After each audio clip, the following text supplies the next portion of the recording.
한국의 크리스찬들이 가장 약한 부분이 뭐냐면 성속의 분리예요. 그래서 예배 때 주일은 굉장히 너무 거룩하고 평소의 삶에서는 주님과 동행하는 것을 못합니다. 그러니까 기도 속의 삶 속의 기도 이런 것에 정말 익숙하지 않아요. 그러면 어쩔 수 없이 필연적으로 이중적인 또 신앙의 패턴이 생기게 돼요. 신앙적인 삶과 평상시의 삶, 신앙적인 목소리, 거룩한 목소리와 거룩하지 않은 목소리, 신앙적인 그 온갖 좋은 용어, 독특한 용어들이 있어요. 전문적인 용어들. 그거를 많이 구사하면 되게 신앙 좋은 것이고, 그렇게 되면 삶 속에 역사하시는 주님을 알 수가 없어요. 주님께서는 우리 예배에도 관심이 있지만 우리 삶의 모든 순간에 더 관심이 있기 때문에 실제의 신앙을 가지게 되면 가질수록 우리가 기도하지 않는 삶이 불가능합니다. 자신의 그 중심, 위치를 알게 되면 기도하지 않고 살아갈 수 있는가. 제가 그저께군요. 글 하나를 좀 소정할 게 있었는데 이번에 책을 수정해서 내야 되는 부분이 있어서 단 두세 문장인데 수정이 안 돼요. 아무리 생각해도.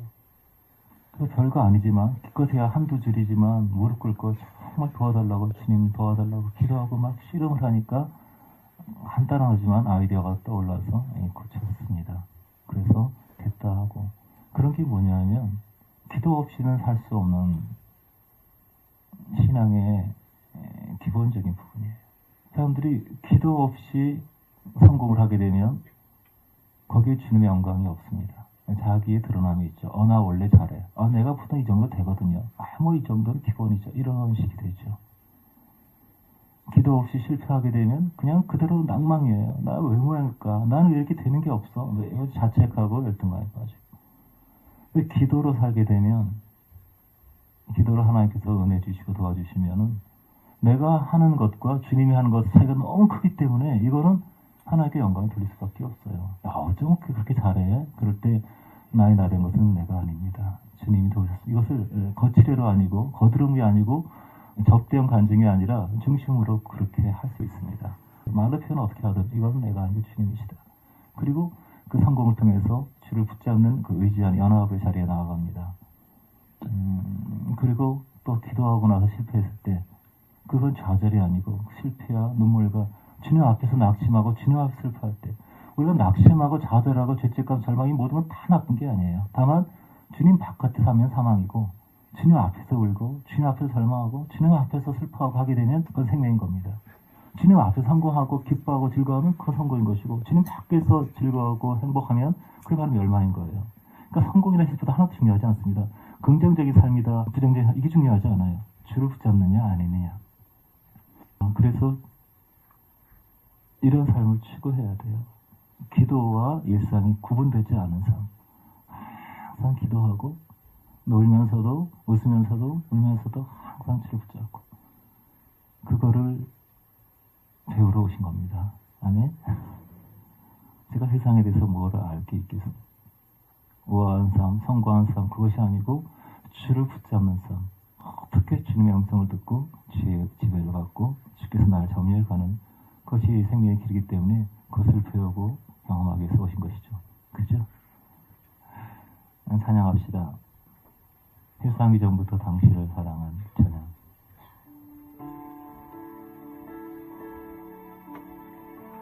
이 가사가 참 재밌잖아요. 세상 이전부터 내가 태어나기 전부터 나를 사랑해. 누가 우리에게 뭐 잘해주면 그 사람 나한테 잘해주니까 기분 좋잖아요. 나도 마음이 열리게 되는데 내가 태어나기 전에 내가 뭘 잘하기 전에 내가 뭔가를 주님께 기쁘시게 하기 전에 하나님이 나를 사랑하셨어요. 하나님 이 자리에 계시고 우리를 사랑하십니다. 여러분 아낌없이 주는 나무 이런 얘기 아시죠? 어렸을 때 큰 나무가 있었는데 어린아이가 맨날 이 나무에 놀러가서 나무에 매달려 놀고 아주 나무 큰 아래에서 잠자고 놀이하는 친구였어요. 근데 나이가 들어서 도시로 떠나갔죠. 안녕하면서. 오랫동안 나무는 아이를 그리워했어요. 하지만 아이는 볼 수 없었죠. 그리고 세월이 많이 흘러서 중년이 돼서 아이가 찾아왔어요. 나이가 많이 들어서 지치고 피곤하고 너무 힘들어하는, 너무 경제적으로 어려워서 고통하는 아이에게, 이제 어른이 된 아이에게 나는 너희 친구야. 너 많이 힘들구나. 경제가 돈이 많이 어렵구나. 그러면은 나를 잘라. 나를 베어서 나무를 토막내서 팔면 많은 돈을 벌을 수 있을 거야. 네가 어려운 걸 해결할 수 있을 거야. 그래? 고마워. 톡 불어 썰어서 나무를 다 팔아가지고 위기에서 벗어났습니다. 그리고 오랫동안 이 아이 다시 나타나지 않았어요. 그리고 아주 많은 세월이 흘러서 노인이 되었을 때 나타났습니다. 너무 반가웠죠. 오래간만에 내 친구야. 너 어릴 때 같이 놀았던 그때를 기억하고 있는데, 근데 지금 물뚱이밖에 안 남아서 너에게 아무것도 줄 것이 없어. 노인 대답해요. 나는 너하고 놀기 너무 지쳤어. 나는 너무 힘들어. 그렇다면 여기 내 밑둥이에 여기 걸터 앉아있겠니? 너에게 아무것도 줄 수는 없지만 왜 이렇게 앉아서 쉴 수는 있단다. 이 나무와 같은 마음이죠. 주님께서 내가 너희를 사랑한다. 우리의 어떠함이 아니고 우리가 뭘 잘해서가 아니고 막 돈을 많이 갖다 바치고 주를 기쁘지 어떤 것이 아니고, 태양이 날마다 떠오르는데 지구와 상관없이 떠올라요. 지구의 상태가 전쟁도 있고 미워하고 기쁜 일도 있고 막 있는데 그 상관없이 태양이 날마다 떠올라요. 그렇게 주님이 그 자리에 계세요. 요동 없이 변함없이 그 자리에서 내가 너희를 사랑한다. 우리의 어떤 것과 상관없이, 우리의 생각과 마음과 상관없이 너를 있는 그대로 사랑한다. 지구에 있는 모든 어둠들은 태양이 준 것이 아닙니다. 지구 혼자 자전을 하고 공전을 하고 태양과 거리를 멀어지기도 가까워지기도 하고 스스로 돌아눕기도 하고 하면서 어렵죠. 우리 인생의 모든 어둠도 하나님 만드신 것이 아닙니다. 우리가 하나님 기억지 않고 스스로 돌아누워서 자전을 하죠. 공전을 아주 멀리 해요. 그거 상관없이 하나님께서는 우리를 사랑하십니다. 내가 너희를 사랑한다 이렇게 말씀하십니다. 여러분, 제가 전에 목회하면서 오랫동안 한동안 교회에서 잠을 잔 적이 있었었는데, 집에서 기도해도 주님이 역사하지만 이상하게 교회에서 기도할 때 더 하나님의 인재가 많은 걸 느꼈어요. 밤에 교회 들어가 문을 열고 콘크리트 바닥에 엎드리고 있으면 주님의 인재가 가까이 어서 오너라 하는 것이 느껴졌어요. 여름날 지나면 하루는 밤에 몸이 피곤해서 주님, 제가 오늘은 그냥 집에서 기도할게요. 그랬더니 너무 선명하게 너는 여기서 편하게 있어라. 나는 교회 가겠다. 놀래가지고 아니에요 주님 하고 생각하세요. 주님 앞에 엎드려 있을 때 그 기쁨은 말로 표현할 수가 없어요. 아침에 잠을 깨워서 기도를 마치고 집으로 가면서 이렇게 말해요. 주님, 이제 집에 갈게요. 근데 지금도 잊을 수 없는 너무 선명한 그런 음성이, 이제 가니 하고 말씀하시는데, 그것이 얼마나 따뜻하고 가슴 메아리 치는지, 그래서 못 가고 울었어요. 주님께서 우리가 오면 이제 왔니 이렇게 말씀하시고, 가면 이제 가니 하고 말씀하시고, 얼마나 사랑과 따뜻함이 가득한지. 주님, 제가 참 못되게 살았는데, 주님, 제가 주님을 배신하고 살았는데 내가 너를 사랑한다 이렇게 말씀하시고, 제가 아들이라 부를 자격이 없는데 여전히 변함없이 자리에서 내가 너를 사랑한다, 내가 내 곁에 있다. 우리 주님 앞에 나온 것을 감사하십시다. 주님이 이 자리에 계십니다. 여러분 한 사람 한 사람에게 수고했다, 이제 쉬어라, 내가 여기 있다 이렇게 말씀하십니다. 주 앞에 나온 것을 감사하십시다. 주님이 우리 사랑하십니다. 찬양합시다. 불 꺼주세요. 세상 이전부터 당신을 사랑한 주께서 당신의 눈물을 아셨죠. 하나님의 크신 그 사랑 때문에 그의 아들을 보내셨네. 수고하고 무거운 짐자들아 내게로 오라, 내가 너희를 고치겠다고 말씀하십니다. 우리가 주님께 나아가서 고침받을 것이 뭐냐면 상한 심령입니다. 세상에는 아무 문제가 없어요. 환경이 우리를 괴롭히는 것이 아닙니다. 사람이 나를 괴롭히는 것이 아닙니다. 우리의 상한 심령이 그걸 감당할 수 없습니다. 세상에 많은 음식이 있어요. 먹고 배가 아픕니다. 사람들 그럴 때 음식을 고치려고 해요. 이 음식을 고쳐주세요. 저 음식도 고쳐주세요. 굉장히 많은 음식을 고쳐야 되는데 여전히 아파요. 근데 위장을 고치고 나면 모든 것을 먹을 수 있습니다. 우리가 고쳐야 될 것은 우리의 상한 심령입니다. 우리가 망가진 심령입니다. 주님, 내가 상한 심령으로, 근심으로, 두려움으로, 연약함으로, 절망으로 주님께 나왔습니다. 주께서 우리를 고쳐주실 것입니다. 우리 마음을 주 앞에 드리고, 우리 아픔을 주 앞에 드리고, 문제를 주 앞에 드리고, 주님, 바깥에 문제가 없습니다. 내 안에 문제가 있습니다. 내가 회복되고, 내가 치유되면 승리하고 자유로운 삶을 살 수 있을 것입니다. 오늘 이 시간에 나를 만지기 원합니다. 자, 기도합시다. 이 세상은 살아가기에 만만한 곳이 아닙니다. 이 세상은 우리의 힘으로 쉽게 이길 수 있는 그런 곳이 아닙니다. 아주 잠깐 동안 에덴에서 하나님과의 거리가 떨어지기 전까지 사람은 자유로웠어요. 그 이후에 인생은 쉬운 곳이 아닙니다. 험난한 곳입니다. 우리의 의무, 우리의 짐은 우리가 지기에 쉬운 게 아니에요. 기도 없이 가능한 것이 아닙니다. 모든 사람이 역할을 가지고 있습니다.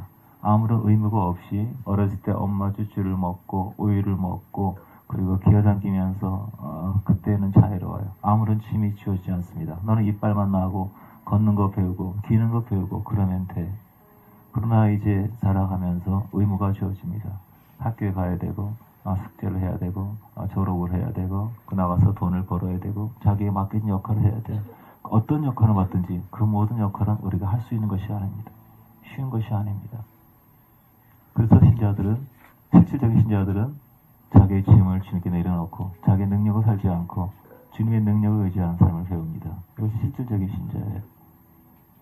남자들은 많은 짐을 갖고 있습니다. 항상 기본적으로 내 가정을 내가 먹여 살아야 생각해요. 내가 유지해야 된다 생각해요. 언제까지 돈을 얼마를 내야 되고 어떻게 해야 되고 항상 짐. 그런데 힘들어요. 항상 무거운 짐. 내가 양육을 해야 되는데 내가 지켜야 돼. 그런 짐을 갖고 있어요. 잔소리하고 소리치고 왜 이렇게 무기력하게 있냐고 말하지 않아도 잘하고 있어요. 알기 때문에 미칠 것 같아요. 그것을 기도하지 않고는 아무도 감당할 수 없어요. 엄마들도 많은 짐을 갖고 있어요.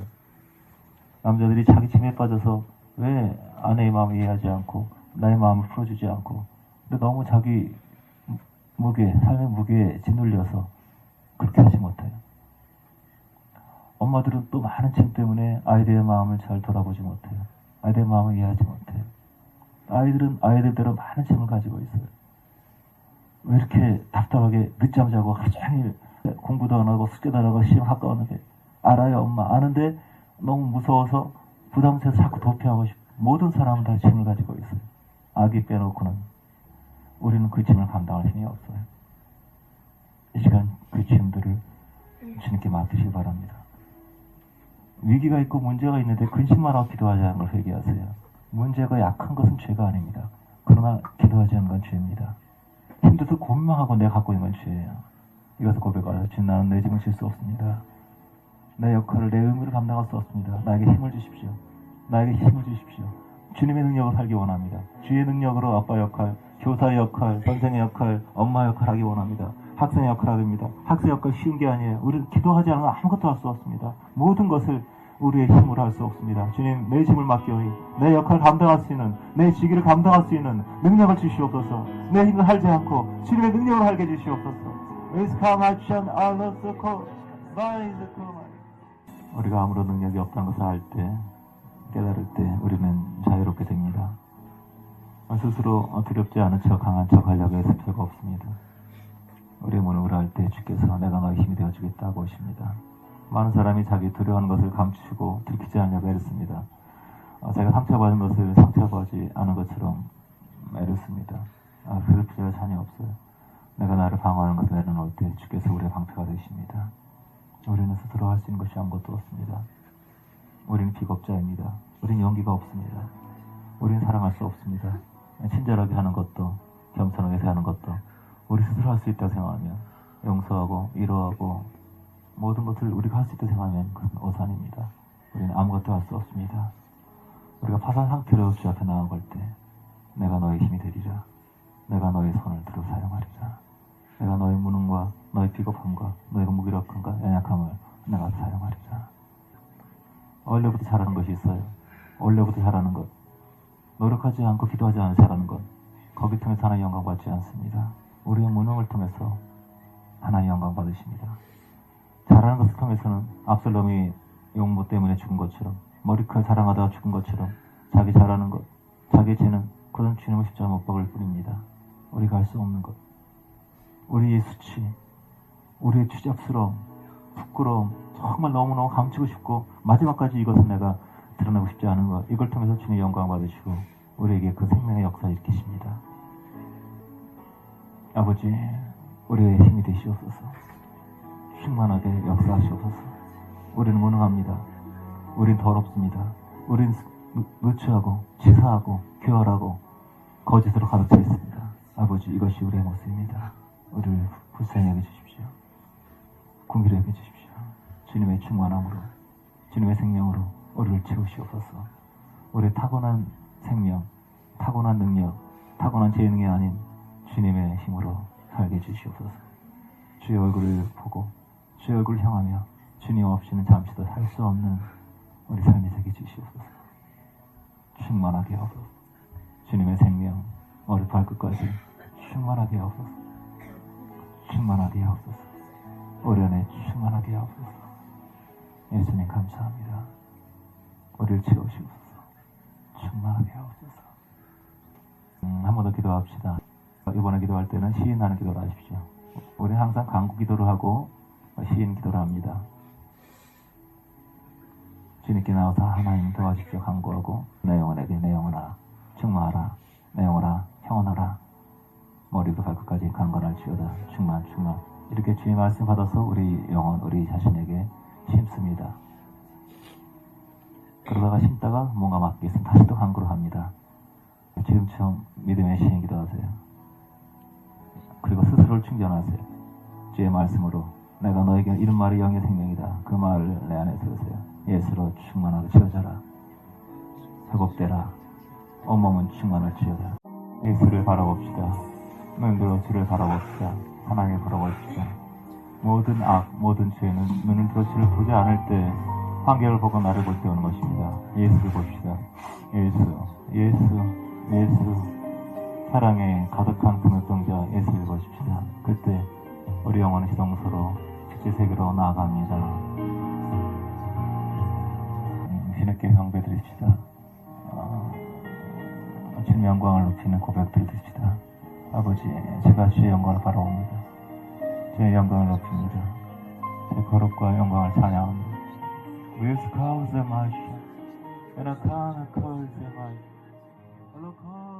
아버지 영광을 찬양합니다. 아버지 거룩하심을 찬양합니다. 아버지의 끝없는 사랑과 끝없는 은혜에 감사드립니다.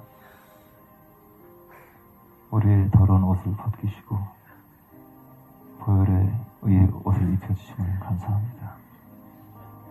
영광의 세계를 보여주시고 알게 하신 것을 감사합니다. 위천한 사망의 음침한 굴절에서 벗어나 영광의 자리로 오를 수 있는 날개를 주심을 감사합니다. 이 땅에 많은 흑암이 있고 어둠이 있으나 흑암을 벗어 하늘 높이 올려서 영광의 세계로 이르시하심을 감사합니다. 주님, 우리 영혼을 계속 정화시켜 주시고 당신의 품으로 이끌어 주시옵소서. 감사와 영광을 드립니다. 예수님 감사합니다. 주님 감사합니다. 주님의 이름으로 기도했습니다. 아멘. 모든 문제는 항상 우리 영혼에 있습니다. 우리 영혼이 정화되지 않고 혼탁할 때, 어둡게 열려있을 때, 그것이 모든 재앙의 원인입니다. 그래서 우리 영혼이 정화되고 우리 영혼이 건강해지고 우리 영혼이 회복되면 세상의 모든 문제는 목에 칼이 들어오든 말든 굶어 죽든 말든 얼어 죽든 아프든 그런 것이 그렇게 중요하지 않습니다. 전쟁이 오나 환란이 오나 그것이 그렇게 중요한 것이 아니에요. 우리 영혼의 상태가 가장 중요합니다. 오늘 조금 전까지 프랭크 후르박의 책을 읽다 왔는데 영적인 그 삶에 있어서 현실적으로 가장 많이 도움이 되는 것이 아마 영적인 독서일 겁니다. 신령한 독서. 그러니까 저자가 일생 동안 평생을 걸쳐서 주님을 붙잡고 씨름하면서 얻어진 많은 환난과 죽음과 이걸 통과해서 얻어진 영적인 실제를 책을 통해서 이렇게 간접적으로 쉽게 얻을 수 있으니까 이게 도움이 되죠. 보통 자기 경험으로서는 뭐 이혼도 하고 사업도 깨지고 수십 년 아직 박살나면서 배워야 할 것들을 짧은 시간에 배울 수 있으니까 좋죠. 물론 이제 책을 흡수할 수 있는 영이 열려야 됩니다. 영이 열리지 않은 사람은 책을 100권 읽어도 하나도 흡수 안 되고 머리에만 들어가기 때문에 지식이 돼서 자랑만 되고 가르치려고만 하지 내 삶에는 실제가 안 되죠. 그래서 영의 흡수성이 부족하게 되면 어떤 것도 소화할 수 없는 건 사실입니다. 제가 책을 열심히 보는데 보통 때는 이제 그 정치에 관한 책, 물리에 관한 책, 뭐 역사라든가 경제라든가 IT라든가 그런 책을 거의 좀 많이 읽어요. 의학에 관한 책을 많이 읽고. 그런 주말이 되면 아무래도 거기에 흑감들이 많기 때문에 지역에서 온 내용들이 많기 때문에 그래서 금토가 되면 그래도 신령한 책들을 이제 많이 읽죠. 내용을 보호하고 또 이제 예배도 준비하고 해야 되니까.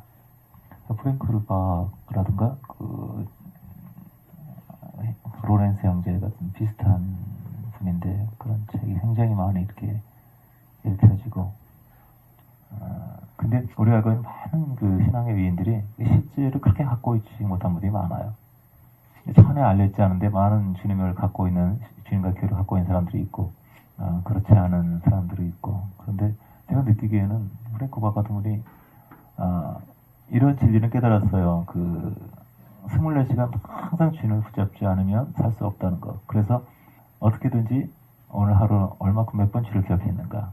그래서 점점 주님을 기억하지 않고 주님을 바라보지 않고 넘어지니까 그래서 점점 1시간에 한 번, 30분마다 한 번씩 나중에 1분마다 매 초마다 주를 바라보는 그런 훈련을 날마다 일기를 쓰면서 이제 하는 그래서 자기 상태가 좋았다 나쁘다 그 풍상을 많이 굉장히 훌륭하신 분인데 많은 그 과거의 그 주님의 사람들이 어떤 방법 주를 향한다 주를 붙잡는다 이런 부분들을 많이 붙잡는데 자기 영의 실체에 대해서 잘 모르는 거예요. 그릇에 대해서. 그러니까 음식을 다 고치지 않고 내 의장을 고쳐야 되는데 내 영의 느낌, 영의 실체, 그 영의 기름이 이렇게 덮여져서 구체적으로 우리 영의 실체들이 바뀌어지는 이 현상에 대해서 이해가 고전의 사람들이 많이 부족해요.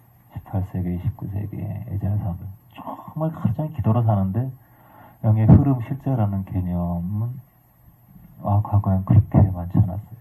그래서 우리가 영의 실체를 이해하기 위해서는 자기 영의 느낌에 대해서 알아야 됩니다. 자기 영, 내 영이 어떤 상태에 있는지 이걸 전혀 보이지 않고 느끼지 않게 되면 내 영의 상태를 모르는 남의 영도 알 수가 없어요.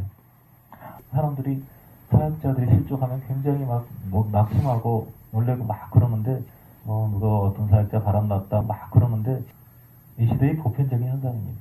안 들키는 사람과 들키는 사람 차이지 이 시대의 영성은 죄에서 해방이라는 것이 없는 이 시대는 복음이 굉장히 희박합니다. 세상의 교회는 굉장히 많이 들어있어요. 주를 가르치면 해방이 있습니다. 교회에서 예수를 만나기 굉장히 어려워요. 세상에 들어가기 굉장히 많이 들어와요. 그래서 영감이라는 것, 그 감각에 대해서 알아야 돼요. 사람의 세 가지 차원을 이해해야 신앙의 세 가지 차원을 이해하고 애국 광야 가나안의 성장 단계를 이해할 수 있습니다. 사람에게는 몸의 차원이 있고 머리, 의식의 차원이 있고 영의 차원이 있어요. 몸의 차원이 뭐냐면 애국 차원을 말하는 것인데 아담의 본성을 말하는 겁니다. 육체를 가지고 있어요. 육체는 본능에 따릅니다. 그래서 애국의 차원, 본능의 차원은 뭐냐면 자, 벌레가 있어요. 벌레가 지나가게 되면 잡으려고 막 도망가죠. 그죠? 벌레가 나의 하찮은 생명, 나야 벌레 같은 생명이 내가 무슨 가치가 있겠습니까? 당신이 필요하면 약재로 쓰세요 하면서 그런 그 헌신된 성숙한 벌레 잘 없어요. 그죠? 거의 되게 육적인 벌레들만 많죠. 그렇죠? 저는 지나가다가 이렇게 벌레 이렇게 보면은 가만히 움직이지 않는 애가 있어요. 건드려 보면은 꼼짝도 안 합니다. 그래서 얘는 정말 자아가 죽은 벌레구나. 정말 얘는 십자가를 알아. 그래서 신기해가지고 이렇게 조금 움직이지 않아요. 내 생명을 바쳤구나, 포기했구나. 야, 내가 정말 너무 부럽다. 그리고 조금 딴 데 보면 막 쫙 도망가더라고요. 그래서 되게 거짓된 자아구나. 거짓된 그 죽음이구나. 이제 죽은 척 하는 거구나. 그런. 그래서 역시 벌레가 똑같아. 그러는데 이 벌레의 생명이 있어요. 이게 생명, 이 아담의 생명이에요. 그런데 애굽의 차원에서는, 몸의 차원에서는 이 애굽의 생명, 자아의 생명을 유지하는 것을 목표로 삼아요. 애굽에서 나오지 않았을 때는 애굽 상태에 있어요. 그렇기 때문에 아프면 나가야 되죠. 사람들이 형통이 굉장히 좋아요. 형통. 사업하면 잘 돼야 되고, 연애하면 잘 돼야 되고, 애 낳으면 공부 잘해야 되고, 소가 쓰게 되고. 여러분 형통하면 가는 길이 지옥밖에 없어요. 근데 이 본능의 생명을 갖고 있기 때문에 다 잘 되길 바라요, 뭐든지. 그래서 건드리면 욱하죠. 지렁이도 밟으면 꿈틀어요. 그래서 이 유괴 생명.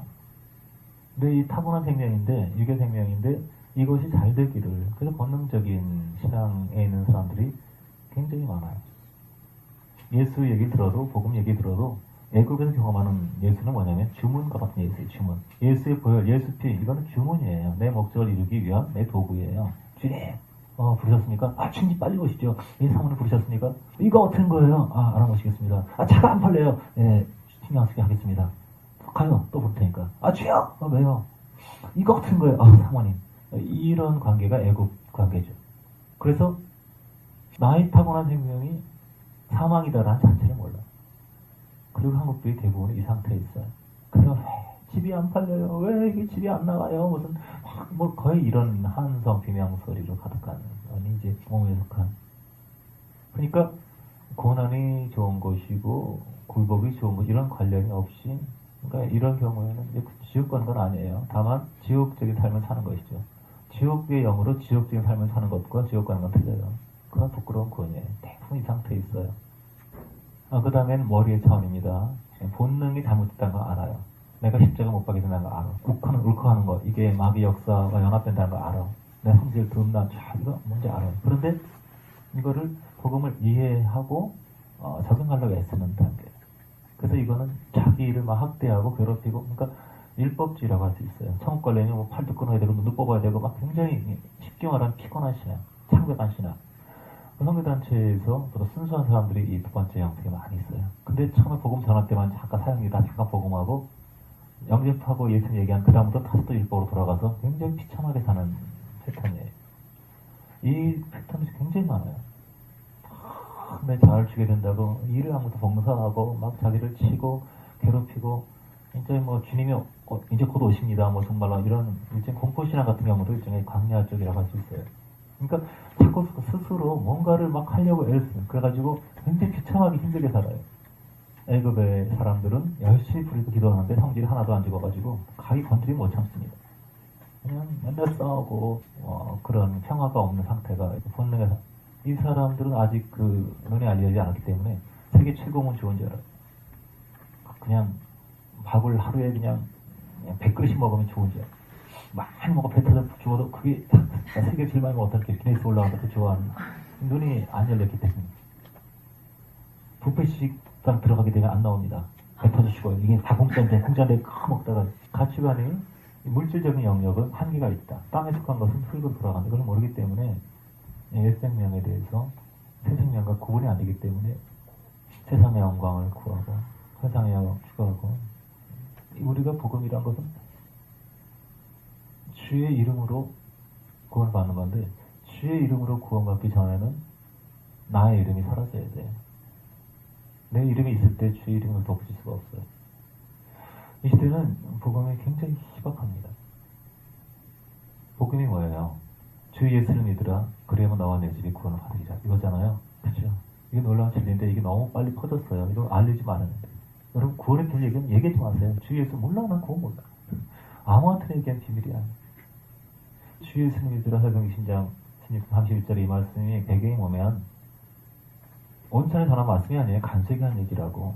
왜 간수한테 한 얘기를 왜 남한테 써먹냐고. 간수 불러와 간수. 간수에게 전해야 돼요. 간수에게. 따라합시다. 복음은 간수에게 전하는 거다. 간수에게 전하는 거다. 정확히 말하자면 간수가 아니라 간수의 상태.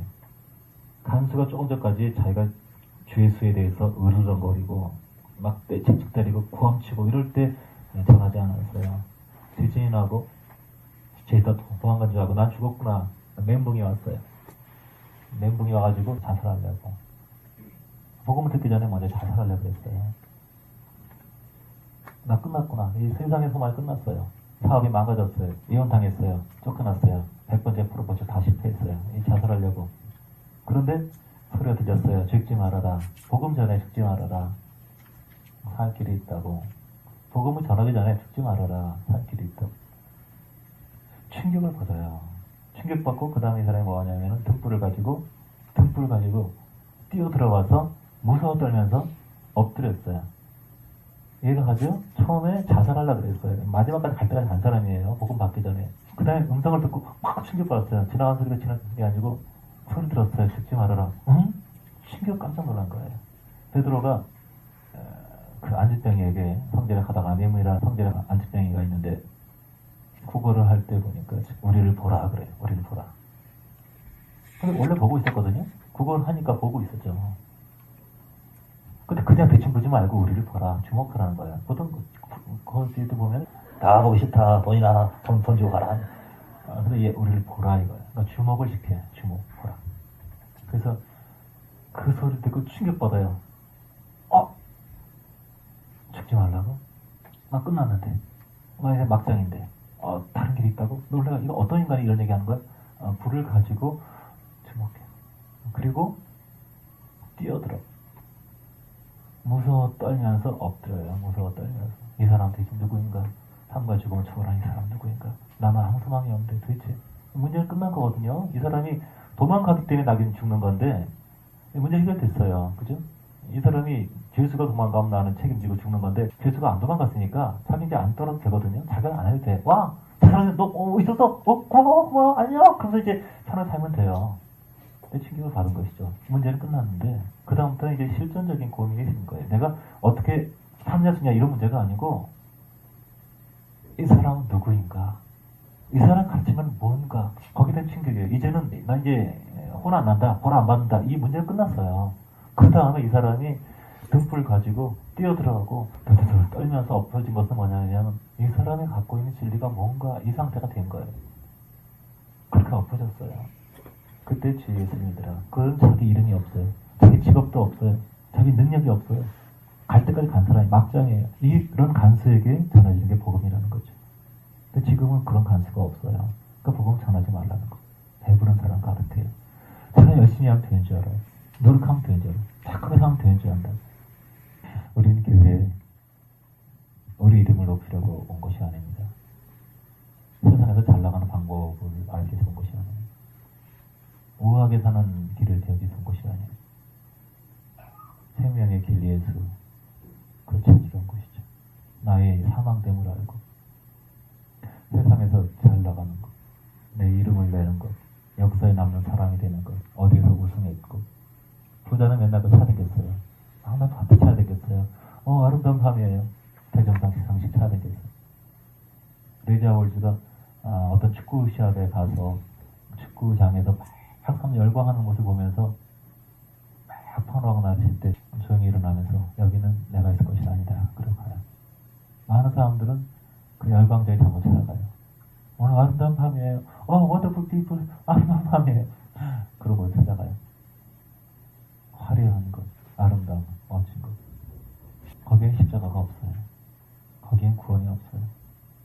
거기엔 십자가 없어요. 나사로가 혼자를 앓고 있는 그곳에 벌벌 떨면서 무서워 떨면서 선생들아 내가 어떻게 해야 됩니까?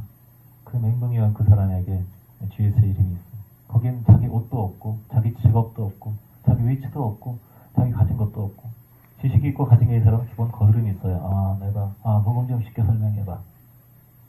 네가 선지자야? 제대로 좀 기도 좀 해봐. 주님이 가르치기 참 힘들어. 화려한 곳에는 십자가가 없어요. 자, 첫 번째 영역, 몸의 영역, 본능의 영역에서 많은 사람이 이걸 복음이라 생각하고 살아요. 두 번째 영역에서 개념을 가지고 자기 노력을 가지고 살아요. 혼의 기독교예요. 몸의 기독교도 비판적이지만 혼의 기독교도 참 비참한 기독교예요. 아는 건 굉장히 많은데 삶에서는 하나도 차이가 없고 삶에서 기쁨이 없고 죄에서 해방도 없는데 자기는 깊다 그래요. 허상 속에 숨어있는 것이죠. 영에는 실체가 있어요. 거기엔 꿀 같은 실체가 있어요.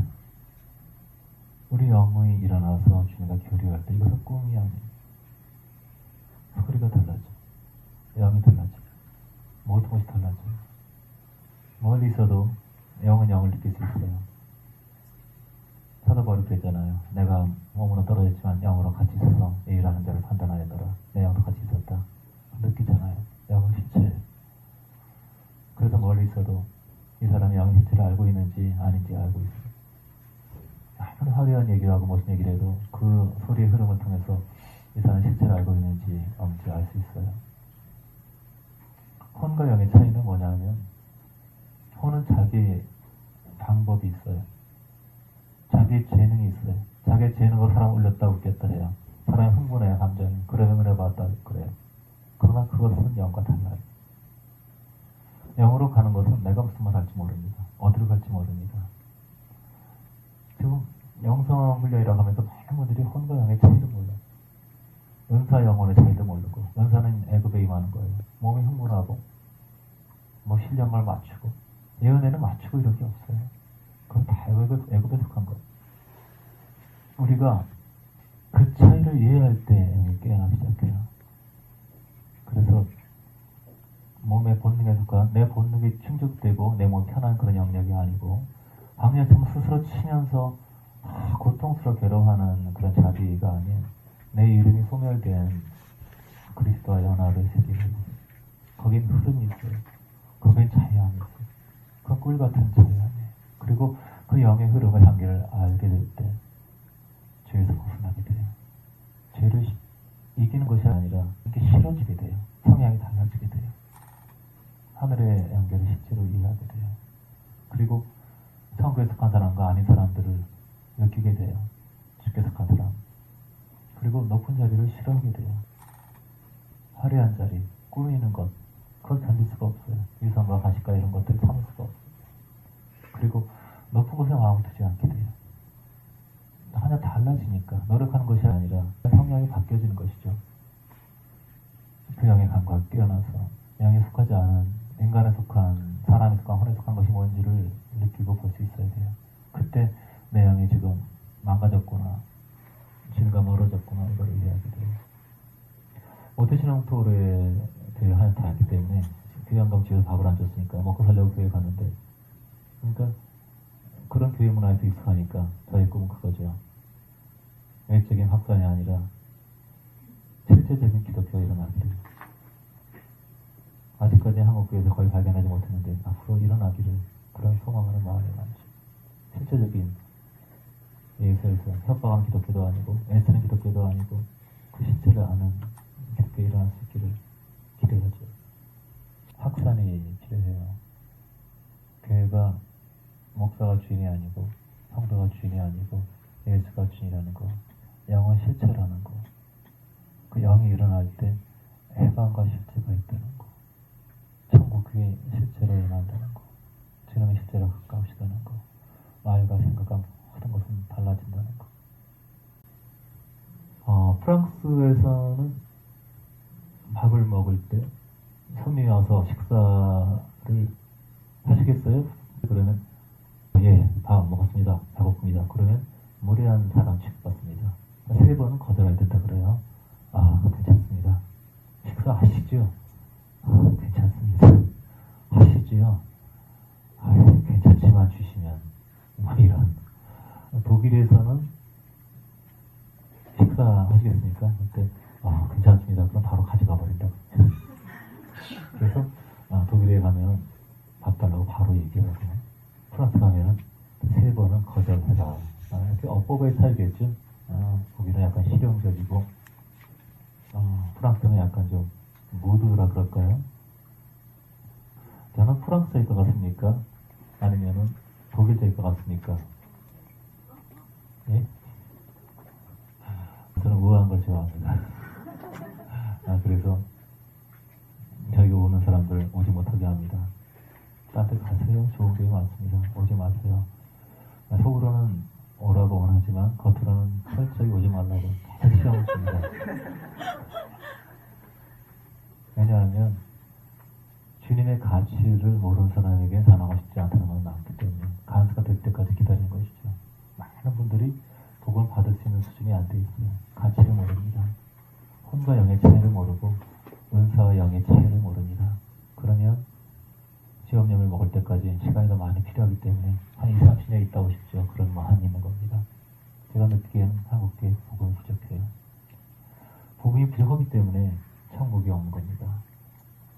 예수 복음은 초췌한 게 아니에요. 영광스러운 거예요. 그건 기가 막힌 거예요. 그 복음이. 기가 막힌 건데 너무 그냥 평범하게 떨떠름하게 이렇게 집행을 기다린 사형수가 사면을 받았어요. 이름을 딱 부릅니다. 그럴 때 쭉 걸어가다가 왼쪽으로 가면 면회고 오른쪽 가면 그래 요즘은 사형수 다니고 오래됐다 그러는데 그런데 이름 불러서 걸어 나갔어요. 오늘이 그날일까? 면회일까? 막 그러고 있는데 너 사면 이러면 어떨까요? 걸어갔다 와가지고 왜 들어와? 에이 사면이래. 그냥 사면이 뭐 그러겠어요? 그러니까 자결을 하려고 하다가 무서워 떨면서 엎드려 있는 그런 자세가 없는 거예요. 그래서 주님이 옆에 계신데 발견 못하는 거예요. 복음에 관한 이해를 위해서는 먼저 그 나의 절망이 가르쳐져야 돼요. 내 이름이 없다는 거. 예수 이름이 오기 전에 내 이름이 끝나야 돼요. 내 위치가 어디 있는지, 내 모습, 이거를 먼저 알아야 돼요. 자기의 직전까지 가야 돼요. 무서워 떨어야 돼요. 그런데 내가 괜찮은 줄 알아요. 자기 상태를 몰라요. 자기가 사형 쓴 거를 몰라요. 유명한 이 얘기 있죠? 중국 고사에 나온 얘기인가요? 어떤 나무꾼이 길을 가다 산속에서 길을 헤매다가 호랑이 만났어요. 그리고 그렇다고 막 도망가는데 낭떠러지에 호랑이가 잡아먹으려고 입 벌리고 다가오는데 나 죽었구나 그러고 있는데 아주 견고한 칡넝쿨이 이렇게 있어요. 천우신주다 그래서 칡넝쿨을 따라 내려오고 있죠. 절벽에서 밑에는 천길 낭떠러지가 떨어지고 있는데 쭉 내려가서 좀 안전한 곳으로 가야지 그러고 있는데 밑에 큰 뱀이 입을 벌리고 있어요. 내려오지 마 해봐라. 킹크 천우신주로 가는데 뱀까지 달렸으니까 내려도 못 가고 위에 올라가자니 호랑이가 있고 벼랑에 매달려 있는 거예요. 근데 칡넝쿨이 안전하지가 않아요. 흔들려요. 그러고 보니까 위에서 쥐새끼가 갉아먹고 있어요. 쥐가 내 마음을 알겠냐고. 한 개, 두 개 칡넝쿨이 이제 떨어져 있어요. 칡넝쿨이 한 80개쯤 매달려 있는데 한 개, 두 개 끊어먹고 있어요. 얘네들이. 조금 있다 머리에 뭐가 뚝 떨어져요. 이게 뭐지? 그거 만져보니까 끈적끈적해. 이게 뭐냐? 냄새 맡아보니까 달아요. 꿀이에요, 꿀. 와, 맛있다. 와, 또 안 떨어지나? 이야, 맛있다. 이런, 이 좀 유명한 중국 고사에 나온 얘기죠.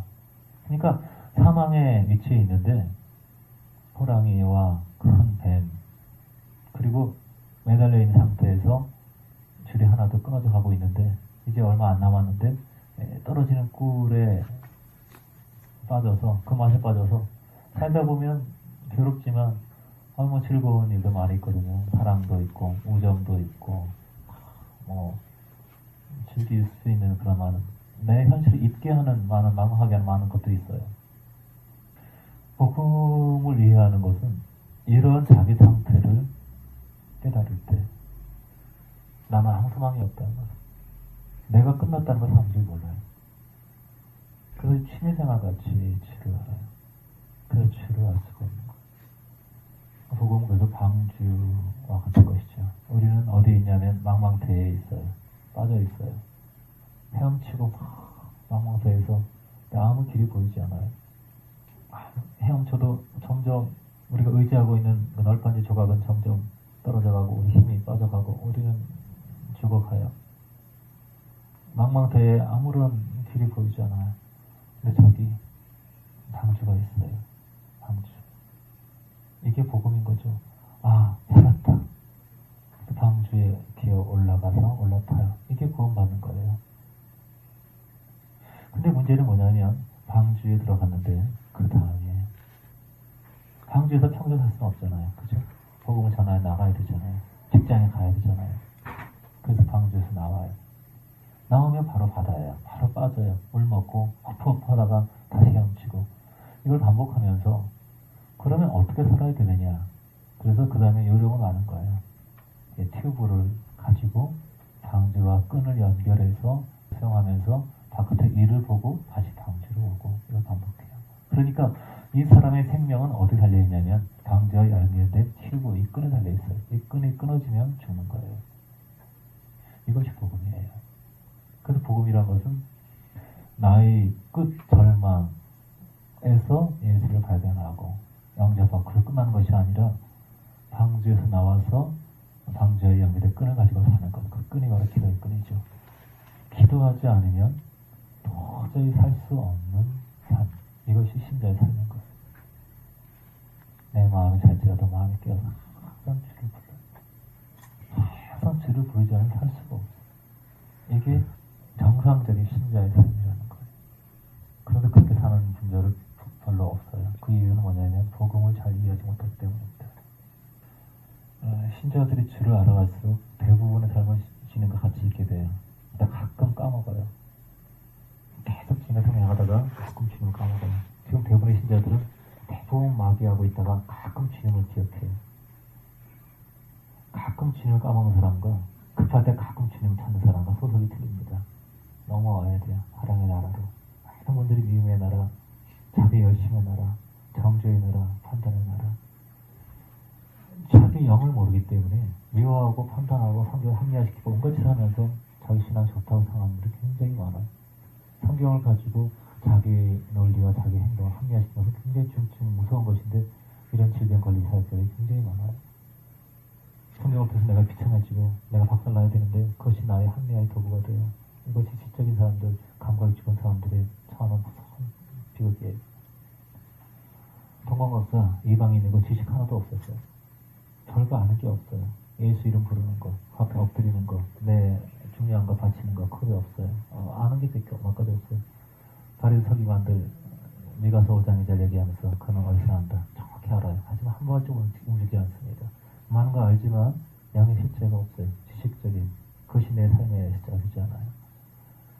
우리가 아는 것이 그렇게 많은 게 필요하지 않습니다. 예수 이름 알면, 예수를 부르면 그건 방주의 끈이에요.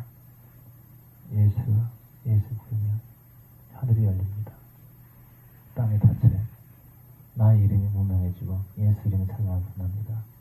그래서 십자가 외에는 아무 자랑할 것이 없어져요. 눈이 열리게 되죠. 하늘이 열리고